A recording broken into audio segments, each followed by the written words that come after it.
Hello students, welcome to the social science class. We are studying the chapter globalization. हमने पीछे पढ़ लिया what is globalization, foreign trade, foreign investment, सब कुछ पढ़ लिया, liberalization भी स्टडी करी. आज हम इस वीडियो में टुडे स्टार्ट करेंगे वर्ल्ड ट्रेड ऑर्गेनाइजेशन. हम अब पिछला वीडियो लिबरलाइजेशन का आप सबको इस वीडियो में रिकॉल करना है. जो वर्ल्ड ट्रेड ऑर्गेनाइजेशन है सपोर्ट करता था लिबरलाइजेशन को, तो लिबरलाइजेशन को सपोर्ट कर, लिबरलाइजेशन नहीं होगा तो ग्लोबलाइजेशन नहीं हो सकता.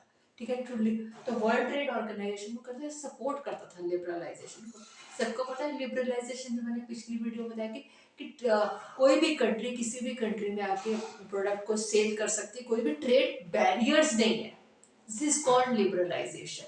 जिसे हमने चाइनीज टॉयज के एग्जांपल से भी स्टडी, तो ये चीज सपोर्ट करता था इसको, लिबरलाइजेशन को. No barriers on trade, trade के ऊपर कोई बैरियर्स नहीं होने चाहिए.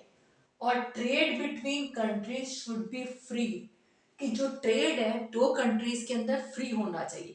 ये नहीं होना चाहिए कोई रिस्ट्रिक्शंस, कोई बैरियर. जैसे हमने स्टडी किया था एग्जांपल चाइना और इंडिया का. इंडिया ने इन्होंने बैरियर्स लगा दिए थे. हमने एग्जांपल स्टडी किया था कि इंटर बैरियर्स लगाए थे कि नहीं, लिबरलाइज अगर बैरियर, ये कह रहे हैं बैरियर्स को हटा दिया जाए, कंट्री इधर लिबरलाइज करिए, कोई ट्रेड बैरियर नहीं, कोई भी कंट्री दूसरी कंट्री में जाकर ट्रेड कर सकती है, कोई रिस्ट्रिक्शंस नहीं, कोई टैक्स नहीं है, कुछ नहीं. This is world trade organization. ये चीज सपोर्ट करती थी. लिबरलाइजेशन नहीं होगा तो ग्लोबलाइजेशन नहीं हो सकता. अंडरस्टैंड स्टूडेंट, जहां तक सबको समझ है. अब ये समझो कि वर्ल्ड ट्रेड ऑर्गेनाइजेशन होता क्या है. सबसे पहले वर्ल्ड ट्रेड, WTO लिखा मैंने थे, world trade organization. Aim liberalize international trade. सबसे पहला इनका मेन ऑब्जेक्टिव ये है कि एम क्या है कि लिबरलाइज कर दिया जाए इंटरनेशनल ट्रेड को. क्या कर देते हैं, लिबरलाइज इंटरनेशनल ट्रेड. कि ट्रेड जो है वो बिल्कुल लिबरलाइज होना चाहिए, फ्री होना चाहिए. कोई भी कंट्री किसी भी कंट्री में आके ट्रेड कर सकती है. Initiative of developed country. अब देखो, world trade initiative of developed country, world trade organization तो एक ऑर्गेनाइज, पर इसकी बैकबोन क्या है, पीछे से कौन चला रहा है इस ऑर्गेनाइजेशन को. डेवलप्ड कंट्रीज जो ऑलरेडी डेवलप्ड है. इनिशिएटिव ऑफ डेवलप्ड कंट्री एक नाम है WTO, बट इसके पीछे चलाने वाली बैकबोन क्या है, चलाने वाले कंट्रीज कौन सी है, फॉर डेवलप्ड कंट्रीज जो ऑलरेडी डेवलप्ड है. देखो डेवलप्ड कंट्रीज तो चाहेगी, China for example, China already developed country, India is a developing country, ऐसे और भी डेवलप. वो तो जो डेवलप्ड कंट्रीज वो तो चाहेगी ना कि लिबरलाइज हो, वो तो प्रेशर देंगी कि लिबरलाइज हो, कोई ट्रेड की रिस्ट्रिक्शंस नहीं होनी चाहिए, कुछ नहीं होना चाहिए. पर जो डेवलपिंग कंट्रीज अगर वो बैरियर्स नहीं लगाएंगी, अगर वो बैरियर्स या बाउंड्रीज या टैक्स नहीं लगाएंगी तो क्या होगा, उनकी इंडस्ट्री तो फेल हो जाएगी, खत्म हो जाएगी, कुछ भी नहीं रहे. क्योंकि डेवलप्ड कंट्रीज तो ऑलरेडी डेवलप्ड है. वो तो जैसे चाइना ट्वाइस इंडिया में आए थे, जिन्होंने आते ही इंडिया की टॉय इंडस्ट्री को उड़ा दिया था, खत्म कर दिया था. तो डेवलप कंट्रीज तो चाहेंगी ना कि अंडर डेवलपिंग कंट्रीज वो वैनिश हो जाए, खत्म हो जाए, उनका ही रह जाए. तो वो इस चीज के लिए सपोर्ट करती है कि लिबरलाइज को होना चाहिए. इन्हीं उन बे WTO एक ऑर्गेनाइजेशन है, इसको जैसे WTO एक ऑर्गेनाइजेशन है, तो इसको चलाने वाली बैकबोन क्या है, डेवलप्ड कंट्रीज.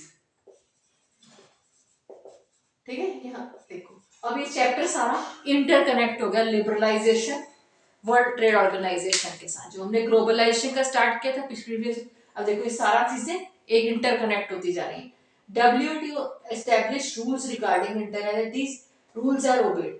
WTO क्या करती है, कुछ रूल्स कुछ रेगुलेशंस बनाती है इंटरनेशनल ट्रेड के रिगार्डिंग, और सारी कंट्रीज को कहती है कि ये ट्रेड की रिस्ट्रिक्शंस को फॉलो करो, इन रूल्स को फॉलो करो इस चीज के लिए. एट प्रेजेंट क्या है, 164 countries of the world are currently members of WTO. ये डाटा वेरी भी कर सकता है, हर एक बुक पर डिफरेंट भी हो सकता है. कि NCERT की लेटेस्ट बुक में यही डाटा कि एट इंटरनेशनल ट्रेड जो है एट प्रेजेंट वो 164 कंट्रीज जो है वर्ल्ड ट्रेड ऑर्गेनाइजेशन की मेंबर्स है. और ये क्या चाहती है, अलाउ फ्री ट्रेड. क्या चाहती है, फ्री ट्रेड हो, ट्रेड जो है वो बिल्कुल फ्री होना चाहिए, कोई रिस्ट्रिक्शन. डेवलपिंग कंट्रीज तो चाहेंगी कि रिस्ट्रिक्शंस लगे, क्योंकि नहीं अगर रिस्ट्रिक्शंस डेवलपिंग कंट्रीज लगाती तो उनकी मार्केट जो इनकी इंडस्ट्री फेल हो जाती है, खत्म हो जाती है, वैनिश हो जाती है।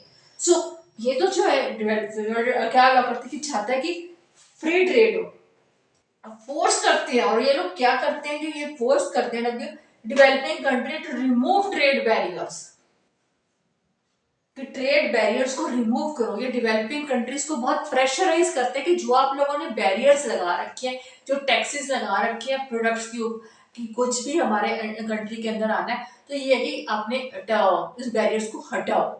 प्रेशराइज करते हैं, फोर्स करते हैं डेवलपिंग कंट्रीज को।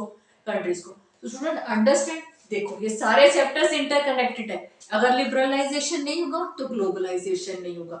ये लिबरलाइजेशन की वजह से ही हम लोग कुछ भी किसी कंट्री के अंदर सब कोई बैरियर्स नहीं होता है कंट्री पर। ये छोटी कंट्रीज होती हैं, डेवलपिंग कंट्रीज होती है, ये ट्रेड बैरियर्स लगाती है अपनी इंडस्ट्री को, अपनी मार्केट इंडस्ट्री को बचाने के लिए। ठीक है। अब वर्ल्ड ट्रेड ऑर्गेनाइजेशन हम लोगों ने समझा। वर्ल्ड ट्रेड ऑर्गेनाइजेशन ये कौन चला रहा है? कुछ सिर्फ डेवलप्ड कंट्रीज चला रही है जो ऑलरेडी डेवलप्ड है। और वो क्या चाहेंगे? ट्रेड फ्री होना चाहिए। फ्री कोई भी कंट्री किसी कंट्री जाकर लॉ करना चाहिए फ्री कंट्री। और बहुत सा 164 कंट्रीज जो है इस चीज की मेंबर। और ये फोर्स भी करती है डेवलपिंग कंट्रीज को कि ट्रेड बैरियर्स को रिमूव करें। Student understand this topic. अगर किसी को कुछ नहीं समझ आया please write down all the. हमने चैप्टर स्टार्ट किया था ग्लोबलाइजेशन का, उसके अंदर ये सारे जो हमने foreign investment, foreign trade, what is globalization study किया और ये वर्ल्ड ट्रेड ऑर्गेनाइजेशन, लिबरल, ये सारे सब टॉपिक्स जो है वो इंटर कनेक्टेड है, एक दूसरे के साथ कहीं ना कहीं ये टॉपिक जुड़े हुए हैं। अगर किसी को कुछ नहीं समझ आया please write down the comment. हम कमेंट्स के थ्रू अपनी क्वेरीज को क्लियर करोगे।